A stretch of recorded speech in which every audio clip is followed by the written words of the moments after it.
You know what? I'm as a middle-aged man now. That some of the kids that I helped raise are now adults. They're married with children, and I can now speak on how much fun it was to catch them when they thought they were doing something wrong. See, when they would stay with me for extended periods of time, I'd be in my room, well, slash office, working on the computer, and they didn't think I could hear them talking. I could hear them. I could hear them planning to do things that I knew were wrong and that they weren't supposed to do. But I didn't say anything about some of the things because they were wrong, a little bad on around the edges, but not that big of a deal. And also because I wanted to have access to the information. They talked louder than they thought, and I never reacted to the stuff. So they felt free to talk nice and loud and make plans to do bad things. And whenever they were going to do something I knew was bad, really bad, or something that they needed to be punished for, oh, that's when I would act. But not in a way where they could tell that I could hear them. Oh no. You know, we couldn't do, man, we're gonna do, man, we gonna cut school, we gonna play them other dudes from the other block, we're gonna play them in the park, man. Ain't nobody gonna know, man. we gonna go to that park, we gonna play that game, we gonna cut school, and we gonna do this and we gonna do that. That's what they said. Oh, they didn't know Uncle S could hear him. They didn't know Cousin S could hear him. But Cousin S could hear them. What they didn't know is one of my favorite coffee shops was right down the street from where they were going to meet up. Oh, that's fantastic. Think I'm going to have some coffee this morning. Right around the time they're going to meet up and play hooky. I'll have a double crappy crap with some sugar and the double crap cream in it. That's right. Yes. What's my name? Kid Catcher. Uncle Kid Catcher. That's my name. Cousin Kid Catcher. That's right. Yes, that's right. Yeah, I know my kids. Well, they're not my cousins and my nephews and then all that kind of stuff. They're going to be at the park doing something bad, and I'm going to catch them. Yes, thank you. I sit in the window. Oh, that looks like my relative. Oh, that looks like my other relative. Oh, that looks like they're friends. Isn't it? Let me look at my watch. Why, school's in session right now. They probably shouldn't be out. It's time for the appearance of Uncle Cousin S. To arrive. I swoop in like Superman with my coffee that has the name of the coffee shop down the street because I'm just here by coincidence. I definitely didn't hear them planning this last night. And I walk up with my coffee cup because it's just a coincidence that I'm here. And this is the face I give them. And they're like, yeah, man, nobody's going to know that we... Hey, Unc, hey, cuz. Get in the car, right? And I put them in the car. I drive them to their schools. I talk to their principals. And then I go and get my relatives with their parents and I snitch on them. Yeah, that's right. It ain't snitching if you're the older relative and they're staying at my house doing some crap they're not supposed to be doing, trying to get me in trouble. Oh, hell no. Oh, that's right.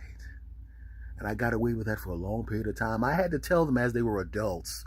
You know how I always caught you idiots? I could hear you. And they're laughing. You could hear us. I said, exactly. You can use the same technique on your children. When you hear them doing something stupid that's not that bad, they don't, just let them think you can't hear them because they'll get more and more confident talking about their stupid plans and you can bust them. If you're a parent, you know what I'm talking about, or a guardian, you know what I'm talking about. Or like me, sometimes extended caregiver for the kids, you know what I'm talking about. They really think they're slick. But they're not slick as us. Yeah, that's right. Eavesdrop on their little pug behind. What's that? Oh, you're going to be doing what? I don't think so. That's right. It ain't snitching if it's kids. Tell on them. And sit back at your house and enjoy your cup of coffee, your beer, or whatever you're drinking, knowing that they're grounded and that you had something to do about it. And they... What are they going to do to you? They're not my actual kids. If I wind up in an old folks home or something like that, they ain't going to have anything to do about it. They can't do crap to me. And now they're adults and their kids are torturing them. Life is beautiful. It's great. Because their kids are all nice to me. I don't have to discipline them, so I'm the fun uncle, fun cousin, fun whatever. They come to my house. But I still have my same listening door. So if they try any kind of crap, I'm snitching again. Yeah, that's right.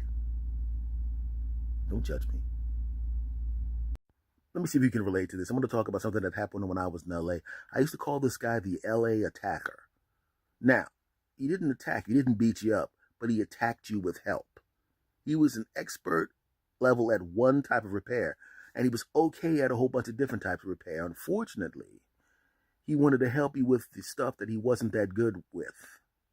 I let him do the one thing that he's good at, and he was in my house doing the one thing that he was good at fixing, and the whole time he's casing my house. Well, my apartment, because he lived in an apartment across me, looking around for other things he could potentially fix. Right? Even the first time when he was finishing that repair, he started just going over things that he wanted to fix in the house, even though I didn't ask him. He said, "Can I use the bathroom?" I said, "Yeah, go ahead, man. Go right in there." He goes to use the bathroom. He comes back out. The toilet flush is pretty good, but I can make it flush better than that. $50. Give me $50. I can make that toilet flush even better than that for $50. No, the toilet flush is fine. That's okay. That's all right, man. It's cool. It's cool. It's cool. Yeah. When I was washing my hands, I noticed the water wasn't coming out as fast as it does in my apartment across there. I can make it come out. I can make the water come out even faster than that for $40. No, the water's it's okay. It's good. I mean, if I need your help, I'll come get you, man. You're right across the hall. You're right across the hall. So, if I need you, I'll just come and knock on the door. Okay? Yeah, no problem. No problem. No problem. Yeah. All right, man. Let me go. Okay, let me go. Hey, man, this door here. This door is squeaky a little bit. I can fix this door. The door is squeaky. I can fix the door for $20. I don't hear any squeaking. Eventually it'll start squeaking. So why not do some preventative work? I don't want to spend money on a problem that hasn't happened. I'm okay. This doorknob right here. This doorknob, man. This doorknob's spinning pretty good, but it doesn't spin as good as it could spin. $20. No, I'm okay. I'm all right. And I made the mistake of having them come in to fix something else. Right? I was dumb. My whole thing was, well, he does do good work. I might as well throw him a job here and there, just to, let him know that I still respect him and let him do something. That way, if I need him at some other point for something big, then maybe he'll still keep me in mind. And then that should not have done that. He comes to fix something else closer to his field of expertise, but not, hey man, the dishwasher man. It's a little loud. It's a little squeaky. The dishwasher's squeaking. There was nothing wrong with the dishwasher.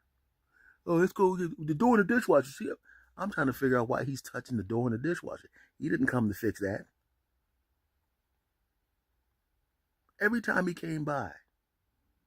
And here's the bad part. He lived across the hall from me. So when I walked out of my apartment to go down the steps, he could hear me. He could see me walking by. Every time I walked by, he would try to attack me with some more help. You ever been in the house, you ever had a cat or a dog, and you open up that can of cat food, and the cat's maybe upstairs or in the basement or someplace else in the house, and you think you're opening that can quietly? No, you're not. Not to that cat, because that cat comes running in there, or that dog comes running in there when you open up the dog food bag. He was very similar to that. I'd walk out the house. Hey, man, everything good with that door? Remember, the door's going to be squeaking at some point. The door okay? The door fine? Yeah, the door's okay. Everything's good. Like I said, you're across the hall. If I need you, I'll come get you. Oh, man. Because a lot of the times the things that he wanted to fix had nothing to do with his skill set. Imagine that happening in many other places. Imagine you go to your doctor's office. Okay? And he's the ear, nose, and throat guy. And he's thinking he's just going to get a little checkup and some blood tests and all that kind of stuff. And he goes, hey, you get a scrape on your arm. How'd you get that? Well, I fell down and kind of my banister. And your banister, huh? Did you break your banister? Yeah, I broke it a little bit. I fix banisters too. I don't just do ear, nose, and throat. I fix banisters. Can I take care of that for you? So the only reason I'm saying this is because I ran into an old friend and he reminded me of when I lived in LA, and I told him the story about the guy who I just described. And he now has the East Coast version of that guy living next door to him. Just like when every time I walked out of the house, the guy would attack me with help. I couldn't even go to the store without him annoying me. This guy has that guy right next to him. He goes out to his car to get some out of the trunk. Hey, man, I was wondering. People will tell you when they need help. Please don't harass people with help. If they need, make yourself available. If they need you, they will come and get you. Okay? All right, so thank you for watching this video. I appreciate it. I don't just do videos, you know.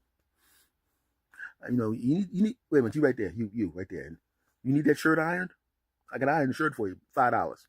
No, you don't need the shirt iron. Okay, okay. I'm just do videos and stuff. I do podcasts and all that, but that's not important. What's more important is I noticed that your rug has a little.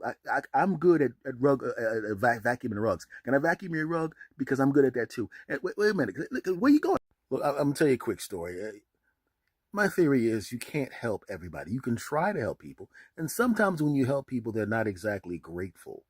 You understand what I'm saying? And this has happened to me. Good Lord, almost maybe 30 years ago. I'm doing sales in Los Angeles. I'm really good at sales. I'm in the top 5 usually, always in the top 10. So new people come in, they seem nice enough. I'm secure in my position. So I try to help the new guy out. Say, hey man, slow down on making the phone calls because you're going to burn out the leads. I'm trying to help him out because you burn out the leads. When the leads burn out, you go home until they get some new leads, which means you could be several days without getting paid. That's what I tell him. He sees my position on the board and he goes, oh man, okay, man, that's cool, thanks, okay. I'm trying to figure out why he's looking at me like that. Later on, I'm in the bathroom and they come into the bathroom. I'm in the back of the bathroom, and I can hear him talking. Man, that dude, man, he just don't want me to catch him and be on. He don't want me to make money like him. He don't want me to be as good as him. Talking about don't call all the numbers, man. He just trying to hold me back because I'm new and he don't want me to be as good as him. That's what it is, man. Man, I can't stand that guy, man. I just met him, but I can't stand him already because he think he's slick, man. He ain't nothing but an applesauce head, man. He ain't nothing but an applesauce head, man. I'm gonna do what I got to do, man. He ain't nothing. He ain't nobody. Who you trying to tell me what to do, man? And then he walks out. He doesn't know that I'm hearing him. I give him a couple of minutes to go out because I don't want to embarrass the guy. Well, I did want to embarrass him, but I chose not to. We go back out on the sales floor. I'm very methodically going through my leads. Now, if I'm in the top 5 all the time and I give you some advice and I'm not threatened by you at all, you would think the person would go, hey, this guy's giving me some good advice. I think I'm going to take it, but he didn't. Defiantly, he decides to burn through these phone calls. Now, very quickly, you have to hunt around inside of the business to find the right person. That takes some time. If you make the phone call, you can't call back. It's a rule. You can't call back. That's the rule that we had at the time. So once he made that phone call, he was not allowed to call back, which is why I didn't go through phone calls as fast and why I was making sales, and he wasn't. He just churns through phone calls. I make 50 phone calls. He makes 250 phone calls. I get 10 sales. He gets 0 sales. Manager comes out. The sales manager comes out. Okay, everybody. This is Wednesday. We'll see you guys Monday because we don't have any leads left. We'll see you Monday. See them Monday. Not me Monday. Them Monday. You see, I have leads left. You see what I'm saying? He's walking out and he looks at me. Hey, man. He's trying to look around. I look at him. Yeah, man. I guess you burned out your leads, huh? Yeah, I guess so. Yeah, man. Well, it's too bad. I guess you'll be back here Monday. Yeah, Monday. Yeah, after I go here, I'm gonna go to this new club I like. It's called Applesauce Heads. It's a great place. He now realizes I heard what he said. He's looking at me like this.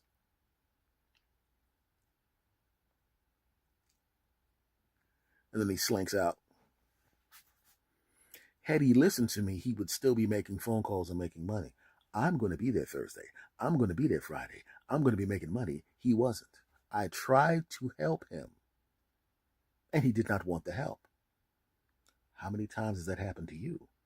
It happens all the time. You, in good faith, try to help someone, and they think you're trying to be slick, and they try to stab you in the back, and what happens? He's home, staring at the wall. I'm still generating money at the time. You can't help everybody. You can try, but it's up to them to accept the help. He didn't accept the help. He went home Thursday and Friday. He eventually got fired because he's an idiot. But he would have at least got 2 more days' work. Can't help everybody. Okay, yeah, you want to have some fun? I actually had some fun. Not too long. Like earlier today. I go to some, like I said, there's a couple people at my house. I wanted to get something to eat for them, so I go to the fast food place, and I'm behind a family, and it is very obvious that the people in this car have not been to a fast food place in a while, because I hear him ordering, and the look on his face and the shock when he got the price. I don't know what price he was expecting, but he was loud. I could hear him. Yeah, baby, what you want? A quadruple quintuple, okay, with the double cheese on, okay, yeah, that, with the Slurpee, with the thing, okay, yeah, give me two double quadruples with the double thing with the Slurpee on there. Hey, kids, what you want? Hey, ain't got time for you fighting. Just tell me what you want. No, you don't have to touch each other. Just calm down. There's plenty of space in the car. Just you go to one window, you go to another window. You understand? Y'all not getting nothing. Now, what do you want? Okay, yeah, they want the two little people meals with the double thing with the stuff and the drink with the thing on it and the thing and the fries with the make sure I get the toys. I need two boys toys and to make sure there's two boys toys. I don't want to have any problems. Do two boys toys and what y'all want to give them the cookies. In fact, give 4 cookies. Give 4 cookies. All right, now give me the total on that. What? Hell no. The last time I was here, it cost this, and now it costs that. And as he goes on and flips out, and as I try my best not to laugh, because there was a car full of really gigantic people. I mean, I think the wife had that. The husband had to have been 7'50", and the wife was 6'12", and the 2 kids were probably like 6 feet. There was some giant people in that car, and I don't want my behind whooped by a whole family. So I'm trying my best not to laugh. I can see them looking at the rearview mirror, and I'm giving them a look as if to say, yes, I agree with you, large people who could all probably beat me up. Yes, I'm a regular sized human, but even I might be able to beat up. No, I probably can't beat nobody in that car because y'all all huge. And he drives away, and I pull up, and I'm still trying to fight the laugh, but then I see that they're a long way, and I'm trying to order my food, and I'm laughing hysterically, and the guy goes, yeah, this brother ain't been to a fast food place since the Obama administration, which was probably about right. So don't think you're not going to get sticker shock sometime. That was just too funny. Too funny. Oh, but whoa, I didn't realize it. Just in case, because I don't know how well or not the people saw my face. If you're the incredibly giant family who was in front of me at the fast food place, I just want to let you know, everything I just said was a lie. I was not laughing at any of you. And because you live in the same city that I live in, so I might run across y'all because I go to that place regularly. I just want to say that I was just kidding. And I want all of you giant people in the car to realize that I have no problem with any of you. And I agree with you. I think the prices are outrageous because I'm pretty sure I could probably beat up the people in the store, but definitely not none of y'all. So I should probably not post this because I don't know whether or not that. I don't know. I have to think about it.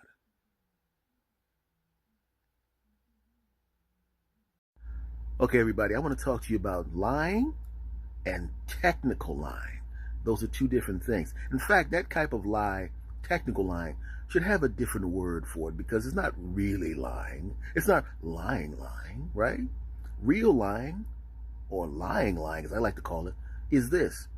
Faithful to you? Of course I am. When you know daggone well you're not. That's lying. You're betraying a relationship. And technically, you could give that person a disease if you don't protect yourself. That's horrible. Stealing from somebody, that's lying. But I'm now going to talk about technical lying, which I don't consider lying. Once again, we should have another word for this. When I was a little kid, my grandmother's next door neighbor was a wonderful lady, a sweetheart of a lady. I liked her a lot. And because she didn't have any kids around her, she kind of adopted me as her grandson in a way. And she was very nice to me. One day she invites me into the house, and she was such a good friend of my grandmother. My grandma said, you didn't have to check to go in her house. If she calls you, you just go right in there. They were that cool. So I go in, and she gives me ice cream. I'm a kid. It's summertime. Nice lady. Ice cream. Cartoons. Grandma doesn't care. Mom's cool with it. What could be better? That's what I thought. Until I stuck my spoon into the ice cream. Even the spoon did this. Because the spoon knew before I knew what this stuff was going to taste like. I have two words to describe it, something we used to say back in the day, and you have to actually lift your head up like this to say it for emphasis. Watch closely. That ice cream was hot garbage. Wasn't hot, but it was garbage. I should have known when the spoon didn't want to go in there. The bowl tried to move out the way. That's how bad that ice cream was. I would literally rather be sitting at that table with a glass of fresh trash truck juice than that ice cream. It was, I'm sorry, I have to do it again. Hot garbage. But I ate it because she was a sweet lady. She was a friend of my grandmother. And I ate that bowl of death. That stuff was horrible. I'm in my 50s, which would make this daggone near almost 50 years, 40 something years ago. I still remember how bad it tastes. And I think my taste buds just now forgave me for putting that in my mouth. That's how bad it was. Yeah, I said it. But I ate it. And I said, yes, this is great. She offered me some more. And I said, no. I really shouldn't be eating this much ice cream. You know, I'm supposed to have it for dessert, but you know, okay? And she goes, oh, that's okay. And she fortunately didn't make me eat any more of that crap. What kid turns down more ice cream? She should have known right then and there. But she kept bringing it over to my grandmother's house. My grandmother goes, you don't have to eat that. She's just, she's my friend, and I'll take it for you. She just threw it in the trash. Well, if she handed it to me, I would say, I'm going to go eat this now. No, I'm not. The trash can's going to eat it. The sink's going to eat it with some hot water on top of it to melt it down. But I told her I like it. And for the rest of my childhood, she would bring over that nasty ice cream. Every once in a while, I'd taste it to see if she got better at it. You can probably look on my face right now and tell she didn't. Even when she was in an old folks home, a nursing home, hospice, when I would go to visit her, man, I really wish I was well enough to make you some ice cream. In my mind, I'm going, yeah, about the wishing she was well part, but about the ice cream, hell no. So for decades, I lied to that lady who I grew to love. But was I really lying? She was happy. Happy she made that stuff for me. And I was happy that I didn't have to eat it anymore because I was an adult. For the last 20 years of my life, I didn't have to eat that crap. Maybe send some more ice cream. No. I'm on a diet. I can't eat. I'm not eating sugar. Oh, okay. I wish I could make you some ice cream. Well, if you ever get off that diet, you let me know. I will never get off that diet. So I couldn't eat anything that had sweets in it around her. But that's okay. So you know what I'm talking about when it comes to lying. There's lying. Cheating on you, me? No, that's lying. And then there's technical lying, which should have another term for it. Yes, that ice cream was fantastic. I mean, you know what I'm saying, right? We shouldn't lie. But them technical lies? Go to your party. No, I got a lot of work I got to do. It's definitely not because your parties normally stink and the people that come to your parties are more boring. I would rather literally sit there and watch a plant grow than talk to some of your other friends. You wouldn't say that. So there's lying, and then there's technical lying. And I think if you're doing a technical lie, I'm cool with it. But don't lie. This video was awesome, wasn't it? It was the greatest thing of all time. I loved it. You're the best. I wonder if he was lying. Okay, story time. I'm hanging out with a friend of mine. We're at a comedy club. We're performing. I'm a former comedian. And I'm a retired comedian. And so I go over to him, and he's standing there staring at this woman. And I go, what's wrong, man? Go over and talk to her. And she was shockingly beautiful. You ever seen someone that is so overwhelmingly good looking, you can't believe it? I mean, no. I mean, other than me. No, I'm not talking about me this time. Let's get back to the story. And he sees this woman, and he's drooling all over himself, and he's afraid to go talk to her. And I'm thinking he's afraid to talk to her because she's so beautiful. And as it turns out through the conversation, I find out that's not why he's afraid to talk to her. Not because she's shockingly beautiful. He was literally afraid to talk to her because if he, quote, got with her, or was dating her, or was in a relationship with her, he was afraid because she's so gorgeous that some billionaire or something was going to just come swooping in once he became emotionally invested and just steal her away because she's so gorgeous that he's just a regular guy and be like a punk. And I said to the guy, I said, dude, do you realize that this imaginary billionaire has literally already stolen her from you and you didn't even get to date her? I mean, odds are, I mean, that's probably not, I mean, listen, how many billionaires have you run across in your little small town here? How many? Exactly. And what makes you think she's just going to drop you because some guy has some money? You're insulting her and you haven't even met her yet. Look, dude, let me ask you a question. Here's a thought experiment. What if I told you right now, hey, that woman that you're drooling over, you're going to get to date her for 6 months to a year, and then I'm telling you without a shadow of a doubt, a billionaire is going to come, swoop in, and steal her away. Would you still go date her if you only got to spend 6 months to a year with her in your life? Would you do it? And he goes, yeah. Yeah, I would. She's worth it. I said, then don't let this fake billionaire steal her from you before you even get an opportunity to go out on the date, bro. Stop being a punk, walk over there and say something. If she turns you down, even if she turns you down in an angry way, at least you know you're not going to be kicking yourself, wondering whether or not something could have happened. Get over there. So I put my hand in the middle of his back and I playfully pushed him towards her. And he walked over there, the pre-walk of shame. And before he got too far away, I went, man, I ran up to him. I was like, stop walking like a punk. Just walk over there like you would walk over if you're coming to talk to me or one of your friends. Like, have the confidence that, come on, man. I mean, you already let a fake billionaire take her away from you the guy doesn't exist, and now you're messing it up. Don't sabotage yourself. Go over there, be you, and let her find out if she likes you. So what did he do? He walked over there, and I see them talking, and I can't tell from the body language whether he's, doing well. And then I see her laugh. And then he laughs. Right? And while she's talking to him, she's talking. And actually she's getting, being a little coquettish. And I'm seeing how she likes him. He looks over at me like, and I'm like looking at him like, just keep talking to her. Stop looking at me, chump. And that's what happened.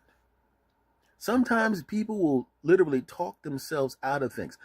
I remember you're talking yourself out of something before you have an opportunity to see whether or not it's good or not. Don't do that. I know a guy who didn't want to buy an expensive car because he was afraid somebody was going to steal it from him. You didn't even get to drive the car. I don't want to get this job, man. I might get fired. You didn't get you fired yourself before you got there. So stop that crap. Just do the thing. Okay? Like my buddy, he actually went out with the woman and they dated. He went from being afraid of her, being afraid she was going to be stolen, and next thing I know, they're dating. They got engaged. Then a billionaire came in and took her. He was crushed. I should have left. I should have just minded my business. I didn't see it coming. I mean, the odds of that happening are kind of. He was mad at me for a while. He's like, man, I told you. What are the odds of that actually happening? Okay, that's not true. Yeah, they're still together. But it's funnier. But it's funnier if a fake billionaire comes in. They're still together now. They're happy. They got several kids. Everything's great. I had to put a joke on the end of it. That's what you're here for, right? Take care.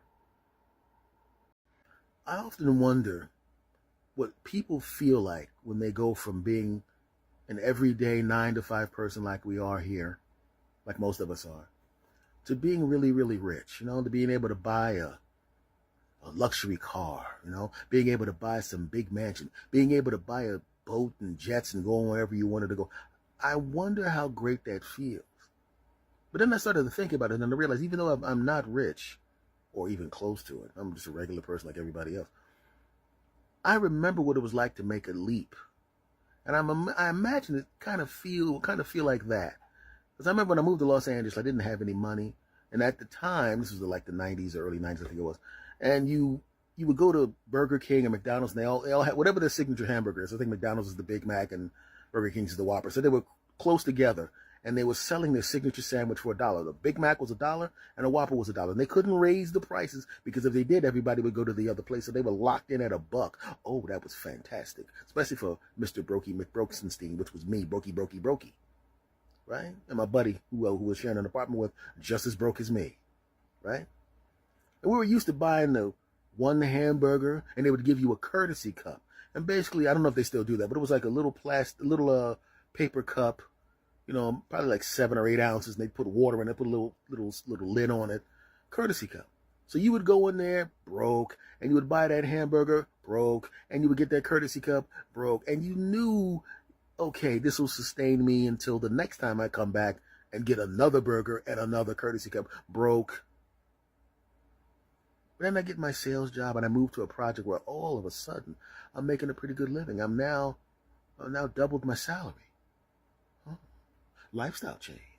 But I still had the mindset that I didn't have any money. So when I go into the Burger King, I'm about to order that $1 burger and get that courtesy cup, and it hit me. And I looked at my boy. I was like, hey, man. He goes, what's up? I said, bro, we don't have to do the burger and the courtesy cup thing anymore. He goes, you're right. And we high-fived. Oh! And we went up to the counter, and we ordered our double Whoppers with the bacon and the double cheese and all the sauce. That's right.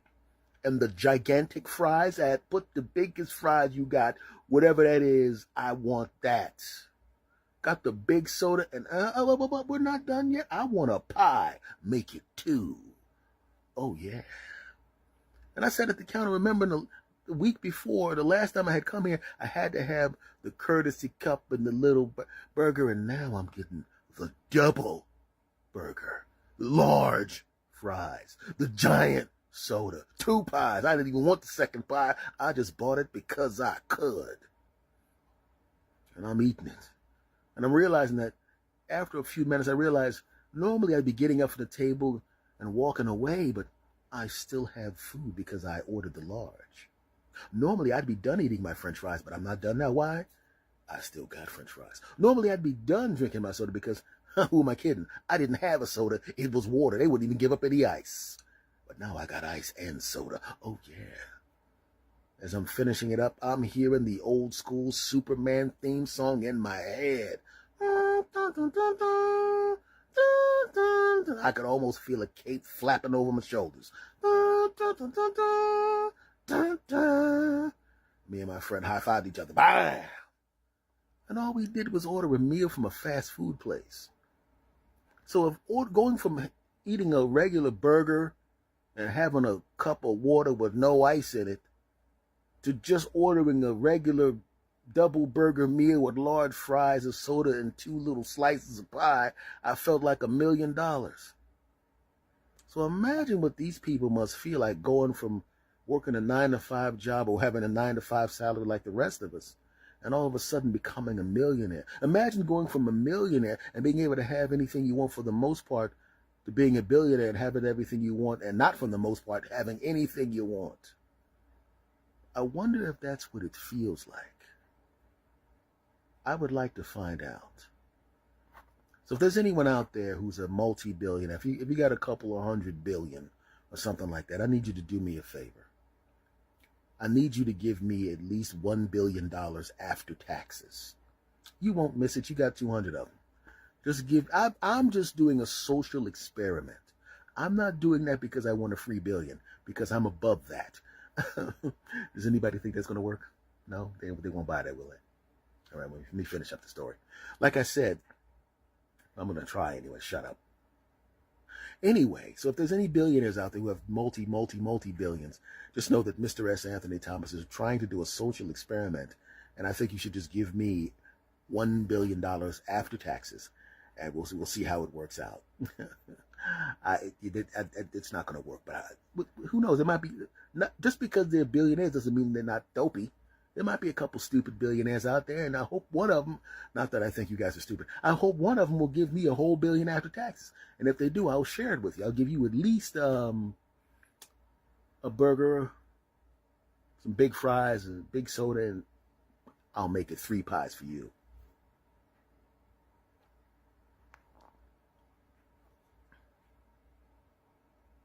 Don't judge me.